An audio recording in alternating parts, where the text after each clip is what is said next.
300 শিশু হামে মারা গেল, তাহলে আমাদের স্বাস্থ্যমন্ত্রী পদত্যাগের চিন্তা করেছেন কিনা? স্বাস্থ্য ব্যবস্থাপনায় আমাদের বাজেটের কিছুটা বরাদ্দ দেওয়া হয়েছে, শিক্ষায় করা হয়েছে। আমি ধন্যবাদ জানাতে চাই যে মাননীয় বিরোধী দলীয় নেতা আমাদের রাষ্ট্রপতির ভাষণে দুটো বিষয় উল্লেখ করেছিলেন।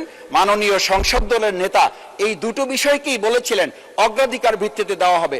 দেওয়া হয়েছে ঠিকই, কিন্তু আমি একই সাথে লক্ষ্য করছি যে স্বাস্থ্যসেবায় যতটুকু না বরাদ্দ দেওয়া হয়েছে, ঠিক মানবিক একটি হাসপাতাল যেখানে 700টা বেডের মধ্যে 180টা বেডকে ফ্রি করে রাখা হয়েছে, যেখানে গড়ে প্রতিদিন 23 জন নর্মাল ডেলিভারি ব্যবস্থা করা হয়, যেখানে প্রায় অসংখ্য হাজার মানুষকে প্রতিদিন বিনামূল্যে তাদের রোগী এবং অ্যাটেন্ডেন্টকে খাবারের ব্যবস্থা করে দেওয়া হয়, এরকম একটা হাসপাতালকে শুধু 6 জন শিশু মারা যাওয়াটা নিঃসন্দেহে দুর্ভাগ্যজনক।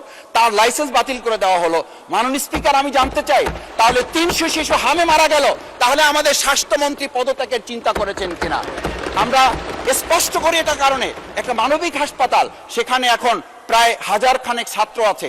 আমরা অত্যন্ত দুর্ভাগ্য বশত লক্ষ্য করছি যেখানে বহির্বিশ্বের সাথে আমাদের সম্পর্কের এটা একটা মাধ্যম, সেখানে প্রায় 247 জন বিদেশি ছাত্রছাত্রী শিক্ষার্থীরা আছেন, তারা দাঁড়ে দাঁড়ে ঘুরছেন। এটা বাংলাদেশের সম্পর্কে ধারণা ভালো হচ্ছে না, বিদেশে আমাদের সম্পর্কে মেসেজ ভালো যাচ্ছে না, এমনকি তারা দেখা করার সুযোগ পর্যন্ত পাচ্ছে না। সচিব মহোদয় সুযোগ দিচ্ছেন না, ডিজি মহোদয়ের কাছে সুযোগ পাওয়া যাচ্ছে না, স্বাস্থ্যমন্ত্রী সুযোগ দিচ্ছে না। এই শিক্ষার্থীদের কোথায় গিয়ে তারা দাঁড়াবে, সেই জায়গাগুলো আমাদের নির্ধারণ করা উচিত।